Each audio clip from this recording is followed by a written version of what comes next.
So what has my coach? What's my coach been up to? He was working on his prison to perping nodcast. Working on the podcast. Oh yeah. In what fashion? What actually was he talking about? Oh yeah. He talked about unlocking your purpose. Oh yeah. What did he say? You can't walk in your purpose until you unlock it. Oh really? All right. He said that you can't walk in your purpose until you unlock it by believing in Jesus Christ. Is that right? Accepting Jesus Christ as your Savior? As your Savior? That's the key to unlocking your purpose. That sounds great, especially coming from a pastor or ex-pastor. That sounds great. But he said he can't show you how to unlock your purpose. He can't show you how to commit yourself to God. He can't show you how to be born again. Oh yeah? Really? He can't show you how to confess your sins. Really? Biblically or otherwise, he can't show you? Even as a pastor? Really? Even with his ministry? Really? Even with him being an overseer of an imagined ministry that's been dormant for years now? Yes? Even with his ministry that he did 3-4 years ago, actually amounts to about 4 years ago. His ministry that he said he did for 10 years prior to the previous 4 years, which would be 14 years. Yes. Even though he knows that he struggles with the math and the arithmetic, he says that he's been doing ministry set aside these past 4 years, but he did ministry for 10 years prior to that. That would imply that he's been out for about 14 years, yes? Okay, and he got out when he was about 24? So 24 plus 14, how much is that? How much is that? Because that's about 28. No, 14 plus 24. No, that's 38. I'm sorry, that's 38. That's 38, so that would make my coach 38 years old. And he's barely 36 years old. Just chalk it up to his arithmetic, yes? It's not him stretching the truth? Oh, no? Oh, all right. What else has he been up to? All right. He talked about unstoppable forces. Oh, yeah, okay. He talked about having this us versus the world mentality. Having this mentality where you lock your farm gates, where you lock your front door, where you isolate your family from your family. Us versus the world mentality, where you build up a compound behind those gates, where you shelter your boys from the real world, where you shelter your wife, isolate your wife, separate her from her career. Is that what he means by an us versus the world mentality? Oh, yeah. He talked about leaving your parents and cleaving on to your wife or your husband. Oh, yes, absolutely. That makes sense. Oh, yeah. But now he talked about only your family matters. Only your direct family matters. Okay, now that's a far cry from cleaving on to your husband or wife when you say that only your direct family matters. Okay? Us against the world sounds like an enemy type of mentality. Okay? And most people would not characterize their family as being enemies. I know some people characterize their in-laws as being enemies, so I can understand that, Coach. But even your own flesh and blood, your own family members, are they the enemy also? Well, I guess so, Coach, because your actions speak toward that.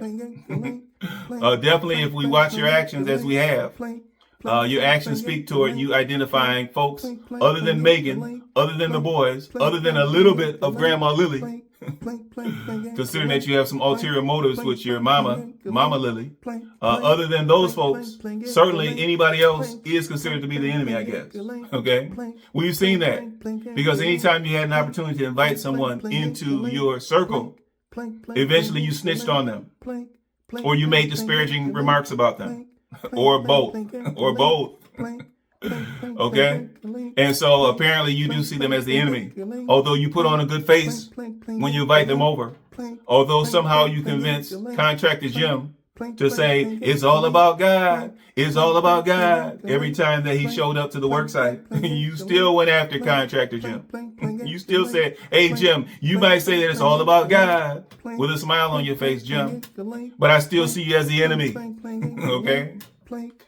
And now some people say, well, considering your interaction or lack of interaction with the boys, other than slaving them on the farm with these supposed farm chores, considering your interaction or your lack of interaction with the boys, we would say that maybe it appears to be as though it's you versus the boys. Okay? And considering how you continue to break Megan's back, how you can continue to burden her, continue to suffer her in spite of her hernia, in spite of her being a woman, okay? In spite of her in spite of the fact that she should be exempt. She should be exempt from certain manual labor on the farm. You continue to work her like a farm hand. And so some people say, well, according to what we see with regard to Megan, it's you versus the Megan. You versus the world, which includes Megan as well, Coach. But I get it, Coach. I get it. I get it. All right. What else has my coach been up to? He was talking about OPP. Oh, yeah? No. APP. Oh, is that right? Okay. But it was derived from OPP, as in other people's property? Oh, yeah? Well, I mean, how appropriate is that? I mean, my coach definitely has experience with OPP, other people's property. Okay? He had that land that he put the Resurrection Ranch upon. We do understand that that was investors' land at some point. It may still be investors' land, even though they don't have ownership. Okay? So certainly he knows about the OPP, other people's property. He was talking about that, but he was talking about APP with regard to the chicken hutch or the chicken coop, the big old chicken coop. Oh, yeah? But OPP, is that right? You mean the OPP as in naughty by nature? Is that the OPP that he was referring to? Oh, yeah? And you're saying my coach is naughty? He's naughty by nature, yes? He's deceptive by nature? Is that right? Okay. He was a thief by nature. Is that right? He stole things by nature. He kicked in doors by nature. Is that right? He did drugs by nature. Those weren't choices. You know, they talk about nature versus nurture. But he's saying he's naughty. He's naughty by nature. He was born that way. He came out of the womb being deceptive, being underhanded. Is that right? Being untrustworthy, being dishonest by nature. So he came out the womb. Those were not his personal choices. Is that right? Okay, so he didn't learn any of this behind the bars. He didn't learn any of this in the streets. He didn't learn any of this from his gang buddies, from his prison buddies, from his cellmates. Oh, yeah? It's by nature. So he's naughty by nature. Is that right? All right, Coach. All right. Okay. All right. Before I get to my reaction to the recent IAG Farms video, where Tim talks about getting his ducks in a row. First, I have to acknowledge you guys that have been active in the comments. Keep that commentary flowing. Keep that dialogue going both ways.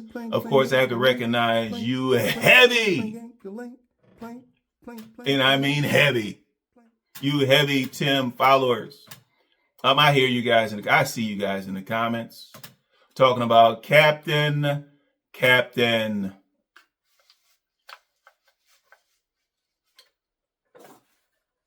Some captain you are.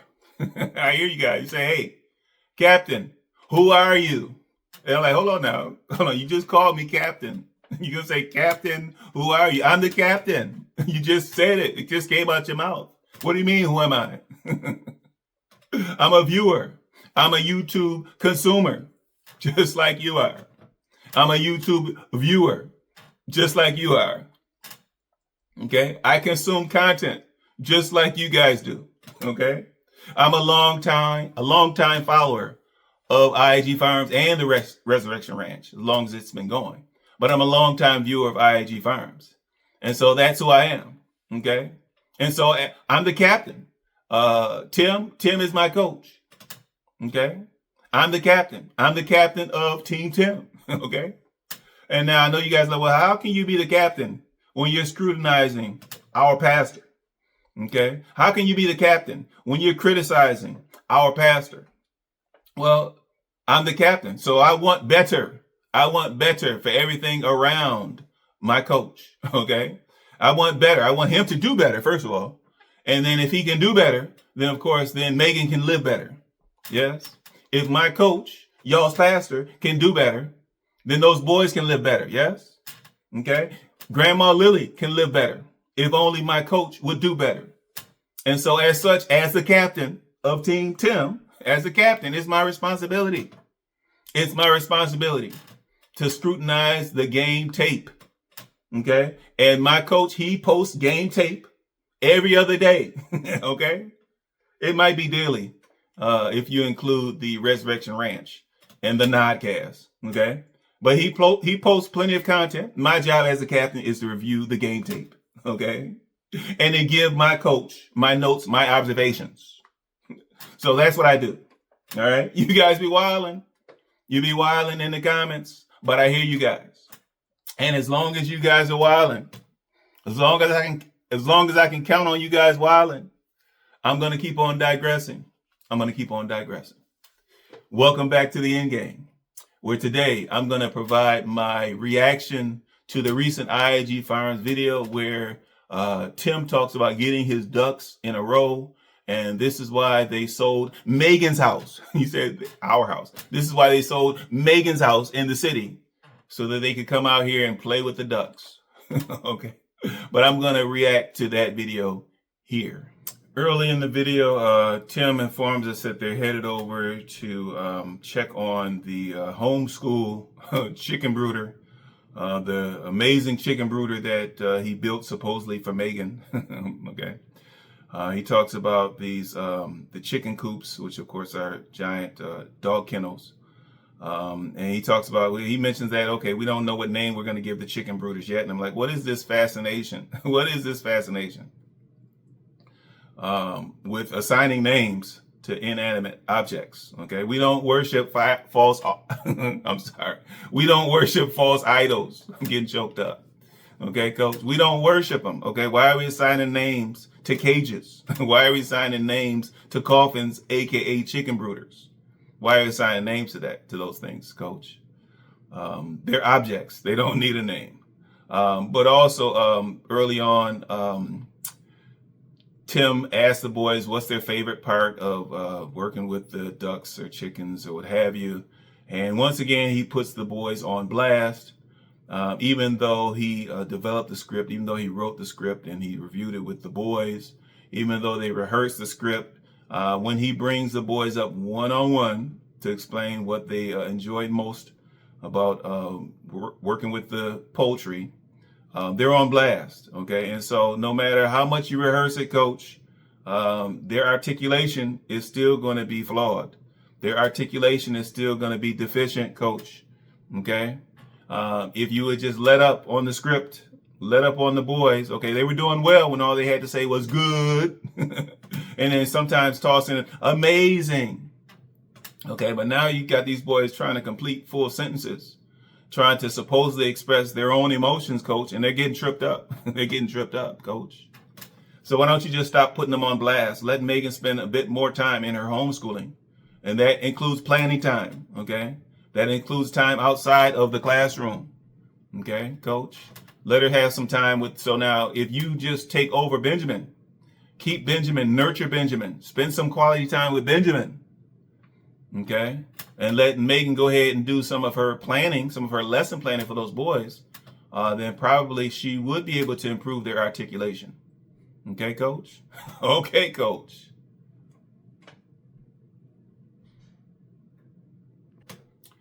Shortly thereafter, Tim calls on Megan to describe the poultry, what breed of poultry or turkey or ducks they purchased.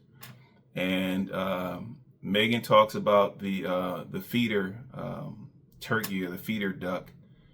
And rather than saying that their purpose is to do such and such, okay, rather than saying that their purpose is to fill our bellies, rather than to acknowledge that their purpose is to go onto our dinner table. She says that they have a calling. They've been called upon by God. Out of all the turkey or duck in the world, these particular poultry, these particular fowl were called upon by God. They got their calling to fill their freezer. And so that's their calling. I'm like, okay, now I do understand that from time to time, you guys remember that it's supposed to be all about God. Okay. But not all earthly actions are prompted by God. Okay. All right. So you're going to tell us that when you guys had your breakfast this morning, you're going to tell us that the calling of those biscuits, the biscuits had a calling. They had a calling. Okay. You're going to tell us that the oven had a calling. The oven had a calling. Its calling was to bake our biscuits. You're going to tell us that the skillet had a calling. The skillet was called by God to fry up our bacon. Come on, Megan. Holy moly. It's starting to rub off, Megan. Although some people would say it rubbed off a long time ago. For me, because remember, I'm also Team Megan. So for me, I'm starting to see that it's rubbing off of late. Okay. Maybe I had rose-colored glasses when I was looking at Megan. But it's starting to rub off. And so now you're starting to put a calling on everything that you see. Yes. Okay. Everything doesn't have a calling, Megan. Just because you guys are not fulfilling your calling. Okay. Just because you guys change your calling from season to season.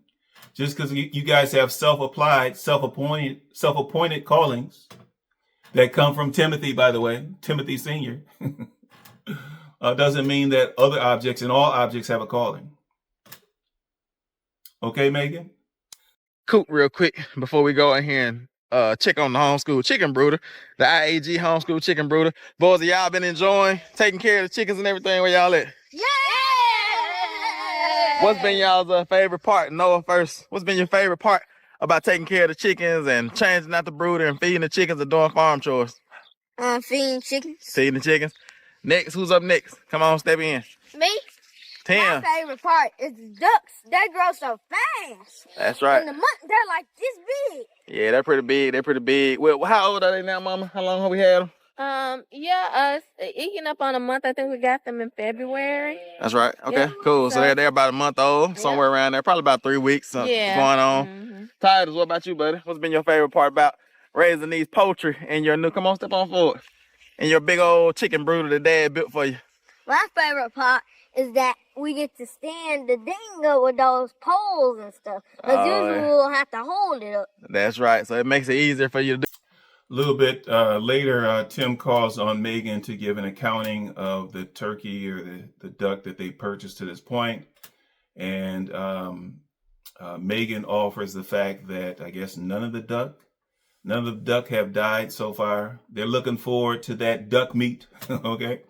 And even though they're not the first ones that have eaten duck, people were eating duck for decades or centuries before them. And a lot of people say that duck is a little bit greasy. Tim says, no, you guys are wrong. Okay. With the few duck that we have eaten, they weren't greasy. Well, maybe you didn't notice that they were greasy. Okay, Coach. But he says, you guys are wrong. You guys don't know anything about ducks. We're the duck experts.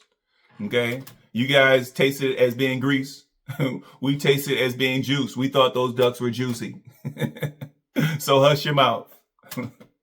But they talk about the fact that although they have lost no duck to this point, of course, out of the 10 turkey, I guess they lost 4 of the turkey, which is almost half. It's almost half, Coach. I know you have arithmetic issues, but that's almost half of the turkey.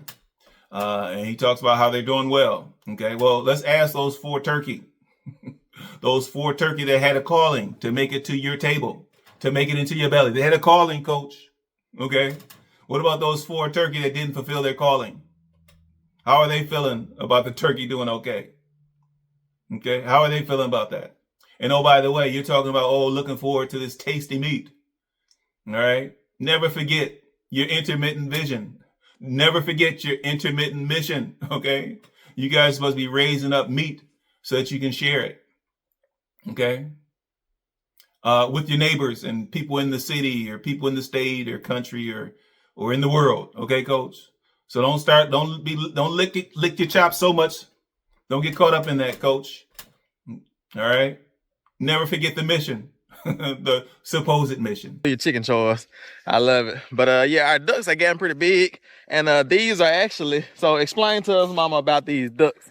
Because we have ducks, we have turkeys, and we have chickens. We do, and these are our meat birds, y'all. So they are, they have a calling, and their calling is to fill our freezers and provide meat for our family and other families that we're able to share with.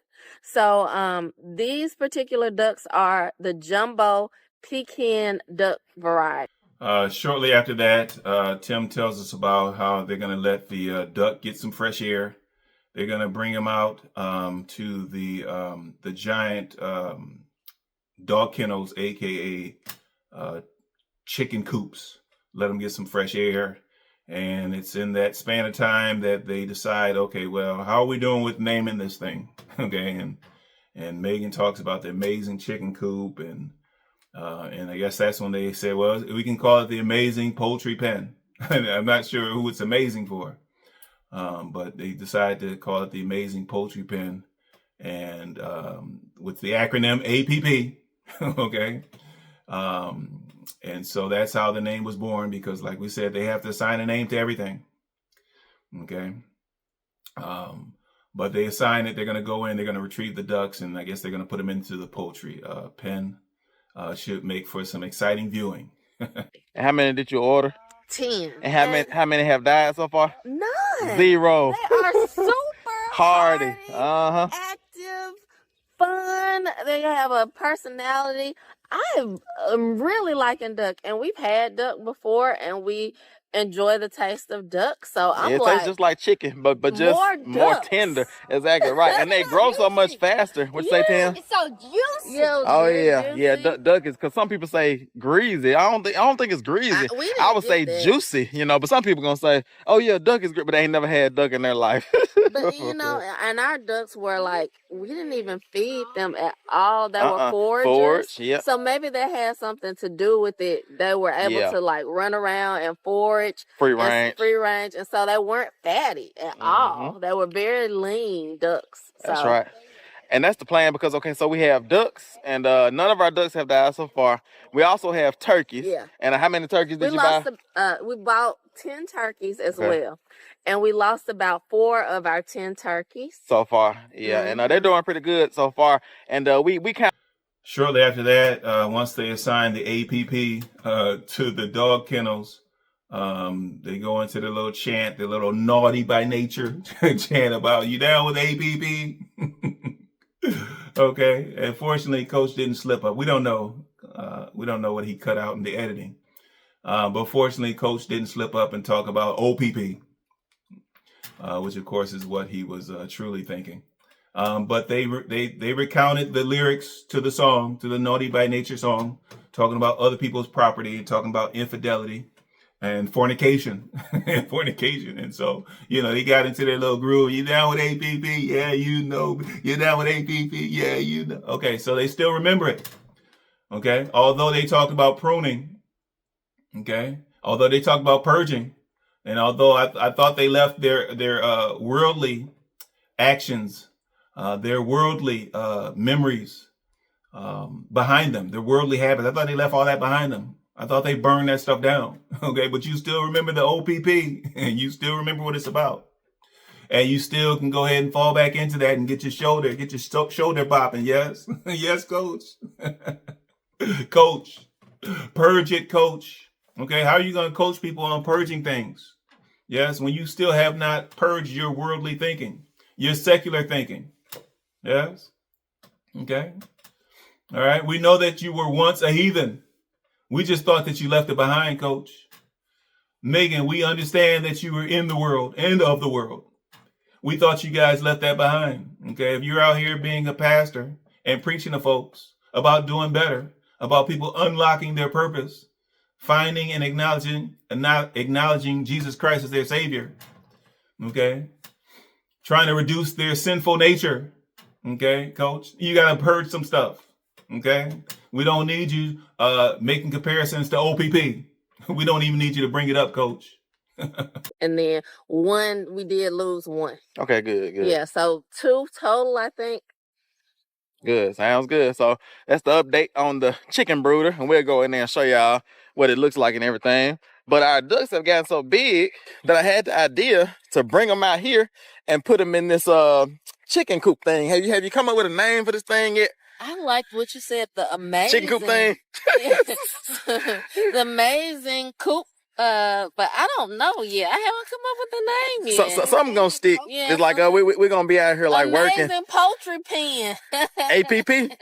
APP. You down with APP? Yeah, you know what I mean. We down with APP. We're too old. Everybody. For real. What y'all think about? A little bit later, Tim talks about how they're going to create a useful shelter out of those dog kennels or chicken coops. He talked about how he's going to put some metal fencing on the bottom in order to keep out some of the predators. Okay, we'll see how that goes. And he talks about putting some OSB up on the roof and putting a metal tin roof on the top of the chicken coop. I wonder where he got that idea from. Okay. All right. Did he get it from the emails? Did he get it from the hordes of emails from his supporters? The hordes of emails that he's opening, he's reading, and he's responding to. Did he get it from the emails? Or did he possibly get it from one of the reaction channels that recommended that weeks ago? Yes. The reaction channels that he's not living in the comments within. Okay. So did he come up with this? Did he receive a word from God as far as putting a shelter onto the chicken coop? Or did he just draw it when he was in there trolling the reaction channels? When he was in there with his burner accounts, dipping in and out of the comment sections? Okay. Did he just happen to come across the recommendation? Oh, you said the captain, he recommended that a while ago? Oh, yeah? Okay. So did he happen to come across the recommendation from his captain or another reactor to actually put a roof onto that chicken coop? But either way, Coach, we like to hear when you have good things to say. We like to hear when you're being strategic and when you're making smart, intelligent, well thought out moves around that farm. We love to hear about it, Coach. So good for you on this one. The APP chicken coop. Amazing poultry pen. I love that because it's not just a chicken coop. It's a poultry pen. Yeah, amazing poultry pen. Yeah, app. The app. The app. That's right. I like it. Oh no, that's kind of. We got that. What was that? I was like, app. We're making appetizers. Boo. Too lame. Bad joke. What you think, Benjamin? That's why. Is that too lame? Too lame. I didn't say. I was like, bad joke, mom. Oh no, listen, bad. But you're a mom, so it's just a mom joke. Yeah, mom jokes and dad jokes. But as y'all can see, there's let's see if I can get in here. I hadn't been in here in so long. We used to walk in here every day, seem like. But yeah, I used to being here now.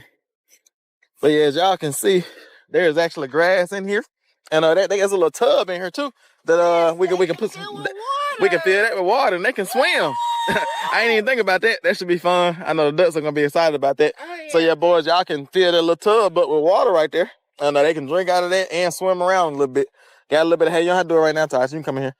But they got a little hay and everything. And as you can see, because we haven't been in here in a while, we showed y'all this pen, this app, this APP, amazing poultry pen.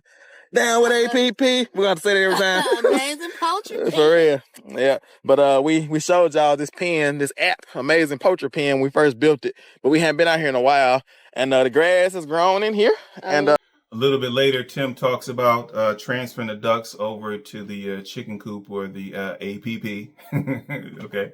He talks about the fact that they need to get some kind of bin in order to transport the ducks. And apparently he settled on the perfectly sized cage. So he settled on the cage. Perfect size cage for ducks. Unfortunately, that cage is the same cage that he forces his dogs into every day and every night and every morning.